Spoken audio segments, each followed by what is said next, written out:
What's your pleasure, Mr. Obernolte?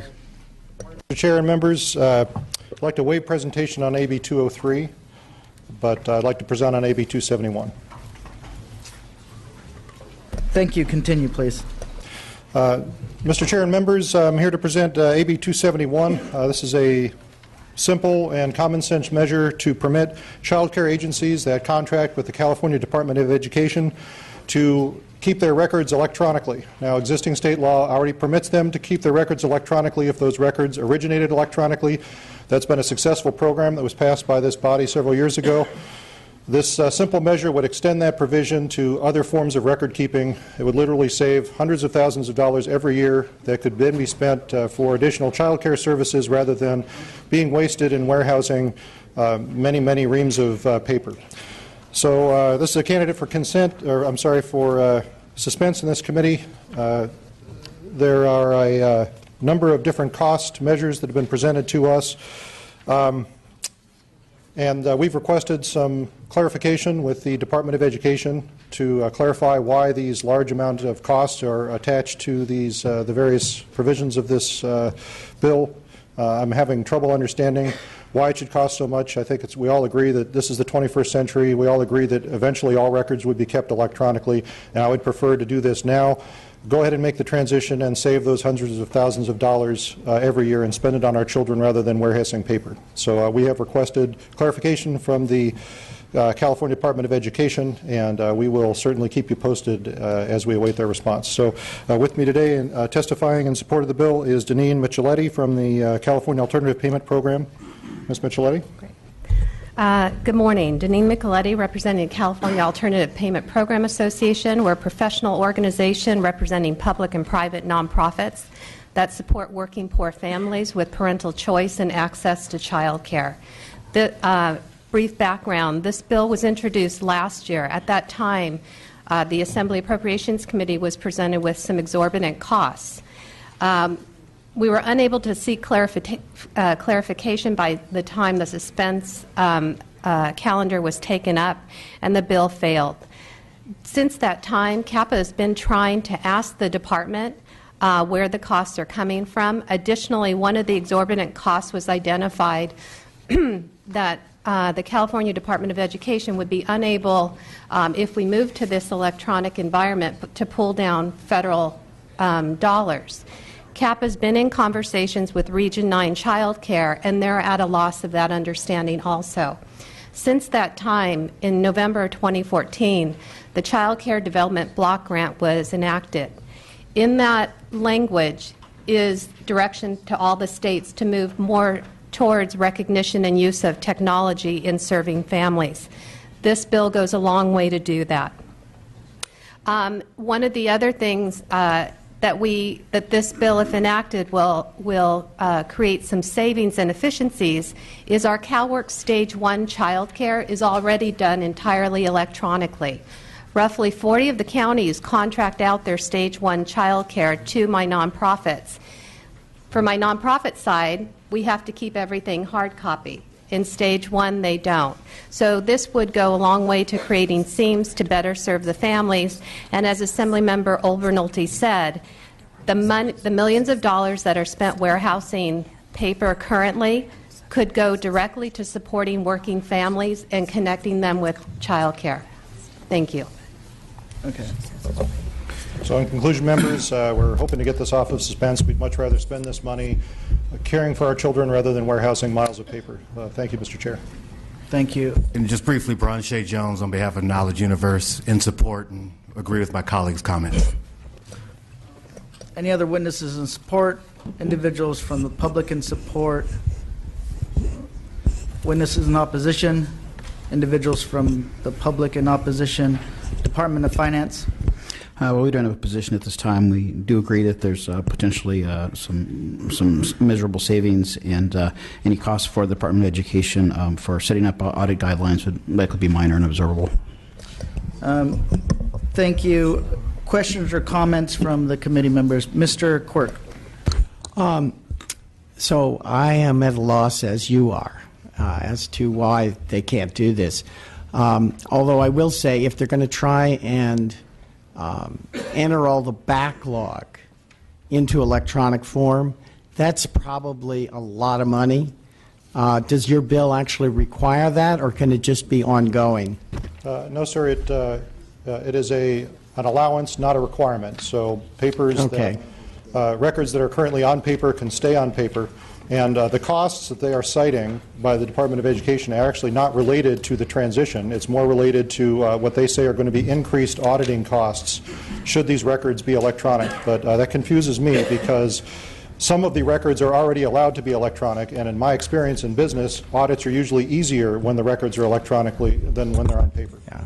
So if we can confuse a Caltech graduate, there's something, and the Department of Finance, which doesn't seem to see the problem either. I think you've made a good point. Thank you, sir. So I'm going to jump in here for a second. The audit, when it comes to the audit and setting up the guidelines that the Department of Finance references, those are minor and observable. When it comes to getting the technology to actually read the signatures, that is not minor and observable.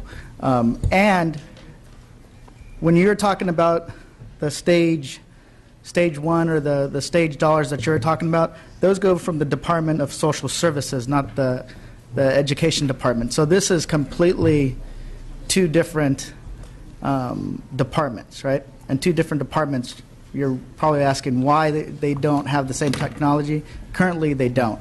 But I do agree that there's a potential to solve this issue and to kind of come to an agreement. So we're not saying that it's going to be completely, we're not saying that there's no light at the end of the tunnel, but the process is that it does go on suspense because it does have ongoing cost. We will try to encourage the Education Department to work on this issue. One of the things is that I've been kind of looking at is that if it's not done correctly, we can lose approximately $700 million in federal child care funds if it's not done correctly. So I'm open, and I think the folks are open to kind of working that out, and I do want to see if people can work that out. But it's not an issue that we're going to solve today in this hearing. But keep faith. I know people think that suspense is a black hole, which sometimes it is, but it doesn't mean that there's no light at the end of the tunnel for this bill. Thank you, Mr. Chair. And we are committed to working with all of the agencies to make sure that this is an implementable solution. And we've already taken an amendment that attempts to address the department's concerns with the electronic signature problem that you raised. And we would certainly continue to entertain amendments that will aid in the implementation of this. Thank you, Mr. Albarnolty. I know you're trying to do the right thing when it comes to these kids. Thank you so much. Thank you, Mr. Chair. Mr. Jordan Sawyer, you're up.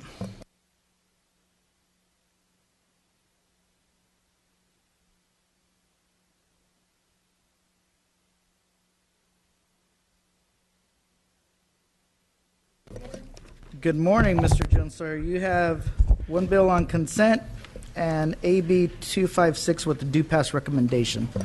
Thank you, Mr. Chairman and members.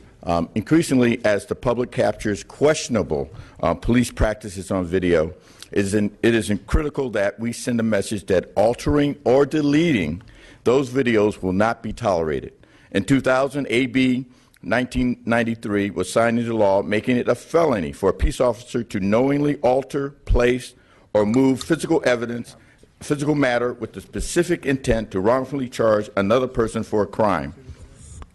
AB 256 ensures the law will not be misinterpreted by specifically clarifying that any physical matter includes digital images and video recordings. Move the bill. This bill got out of Assembly Public Safety Committee on a bipartisan vote. There are only minor costs for this bill. I ask for your aye vote. Thank you. And with me today is Ignacio Hernandez from the California Attorneys for Criminal Justice. You're up. Thank you, Mr. Chair. Members, Ignacio Hernandez on behalf of CACJ. We're the sponsors of the measure. As the author indicated, this is a critical update to a 2000 statute to address the technological advances that we've had over the last decade or two. I think the costs are minimal. Any costs in additional prosecutions will be offset by the savings in false accusations to the citizens of California. I ask for your aye vote. Thank you so much. Any other witnesses in support? Individuals from the public in support? Witnesses in opposition? Individuals from the public in opposition? Department of Finance? No file questions or comments from the committee members? Seeing none. Through the chair. Oh, sorry. Sorry. I want to thank the author for bringing forward this measure. One question I did have is that I think, as I understand it, is currently only applies to peace officers and not others like clerks, criminalists, or other members of the public who might alter the image. And I understand that there were amendments that you talked about doing in public safety. Are you still going to make those amendments and expand that scope? I know I'm amenable to working with staff on any clarifying amendments, so we're open to that. But I'll have the sponsor speak to your direct question. If I may, Mr. Chair. Yes, we did commit to the concept of expanding it to make clear that it's not simply peace officers that are on the street, but also other individuals, as you identified, within their professional capacity and related to law enforcement who may get their hands on the digital and video images to prevent them from altering it as well. So we're working on that language to craft it very narrowly. To capture those folks for the felony. There is a misdemeanor for non-peace officers right now, but the request was to make clear that anybody within kind of that universe would be covered by the felony. So we're working on that language right now. And just a quick follow-up. I know oftentimes there's people that members of the public who might be using a video camera to, record things that happen between police officers. What if those video images are altered in some way in order to, bring charges against someone? Yeah, if I may, yeah, that's actually one of the motivations for the updating of the statute. There was a case, for example, in I believe it was in Kern County, where a member of the public did take a video of an interaction between a law enforcement officer and a neighbor. The neighbor ended up dying as a result of that interaction, of that the use of force. The law enforcement official confiscated the cell phone, eventually returned the cell phone, but the video had been deleted. And the FBI is investigating that, and so this bill would address that. Thank you. Mr. Wagner? Yeah, this may not be addressed in this bill, but it might with the amendment, so let me ask it. You said there's a misdemeanor right now if a non-law enforcement person tampers with a video. Is that your understanding? Yeah, that tampers with evidence, correct. Okay. What about the circumstance like we had recently with the Walter Scott shooting, where the guy, now he's not in California obviously, but move it here, the citizen who videotaped it said he feared for his life and thought about erasing the videotape. If he had erased the videotape and that were discovered, would he be guilty of a misdemeanor? Or would he fall under the category of your bill as proposed to be amended? I can address that. As the original statute was drafted in 2000, and I have the luxury of having worked on that bill back then, the intent was to prevent false, at the time... Knowingly. Yeah, where someone's essentially being set up. We had the incident in L.A. so it doesn't quite fit into this because it's more affirmatively trying to have someone convicted or charged with a crime. Right. So that's how the civilian, the misdemeanor is set up right now. Understood, but Right. But I want to make sure that, because this language is broad enough, if I take something and I decide to delete it, I don't want the amendments to capture me. I want to be able to do that. Yeah, the felony is specifically drafted in a way to capture those folks who have a professional duty, an ethical duty to preserve evidence, and that's why there's a higher penalty. So we don't think it will cover, but we will be mindful of that as we draft the language. Thank you, Mr. Jones Sawyer. Any other questions or comments from the committee members? If not, this bill is out on an A roll call. Thank you so much. Thank you very much. So we are in need of some authors, so I'm going to ask Mr. Dodd, Hernandez, Lowe, and Mullen to come and present their bills. And now, so we can ask this other author some questions. Mr. Gallagher, you're up. You're up.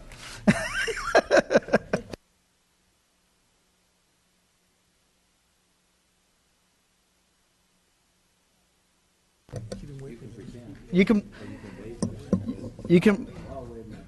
okay. All right, so we need some authors. Mr. Anybody on the committee? No. No, he's Garcia.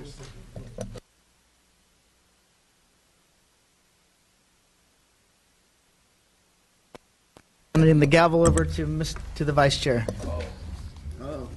Mr. Gomez, AB 165.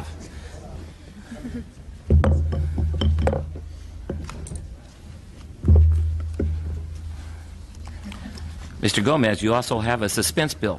Are you entertaining the consideration of presentation on that or waiving? I'm waiving. Thank you, Mr. Vice Chair and members. Today I'm presenting AB 165, an urgency measure that is one of two annual state claims bills introduced pursuant to California Victim Compensation and Government Claims Board determinations and is carried by the Appropriations Committee chairs. Specifically, this bill appropriates almost $1.5 million for the payment of claims that have been approved by the board as follows. $504,744 to pay 110 claims against the state as approved by the board. All 110 claims are for expired checks. 2, $968,400. Second.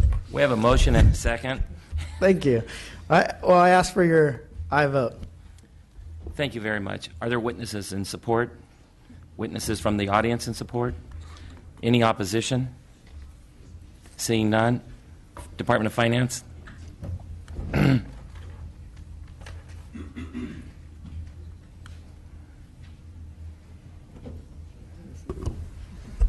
Yes, we're in support of this administration-sponsored Wow, bill. man, I was holding my breath on that one. I'm getting nervous. Any questions from the members? Seeing no questions, this bill is out on an A. Thank you for your wisdom on this bill. Congratulations, Mr. Chairman. Well, we're still waiting for authors.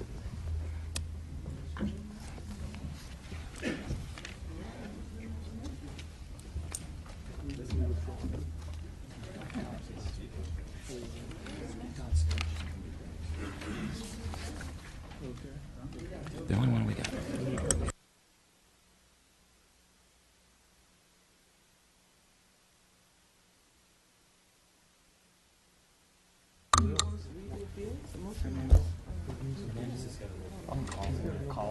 Call him, would you? This is a presentation on 246. Call my office.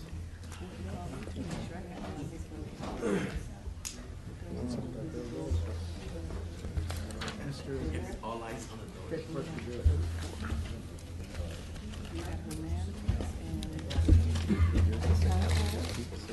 Was Campos here? No.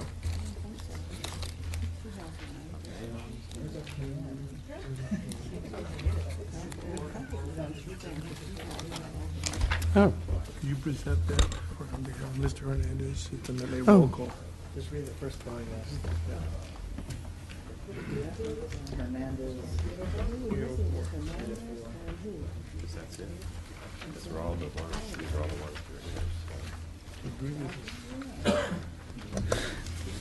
Hello, Mr. Quirk. I am privileged to present on AB 804 by Roger Hernandez. Very good bill. It's been moved and seconded. Any witnesses in support? Mr. Hernandez. Ignacio Hernandez, on behalf of the California Court Reporters Association, in support of Assemblymember Hernandez's bill. We are the sponsor. Ask for your support. Thank you so much. Not the right Hernandez, but we witnesses, individuals from the public in support, witnesses in opposition, individuals from the public in opposition, Department of Finance. No file. No questions or comments from the committee members. Seeing none, this bill is out on an A roll call. Thank you so much, Mr. Court. Thank you.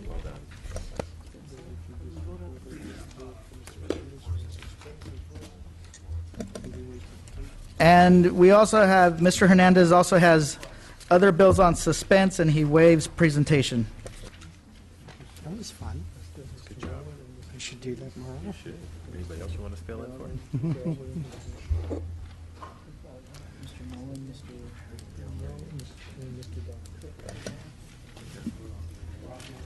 We also have Mr. Lowe, Mr. Dodd, and Mr. Mullen waiving presentation on their suspense items. Yeah. You said Hernandez and Mr. Bush, right? Yeah. Okay. All right, I think that consent. Wow. Okay. So now we just have the consent calendar. Second. The consent calendar has been moved and seconded. This bill is out on an A roll call. Thank you so much. That concludes the meeting. Can I get a motion to adjourn? So moved. All right.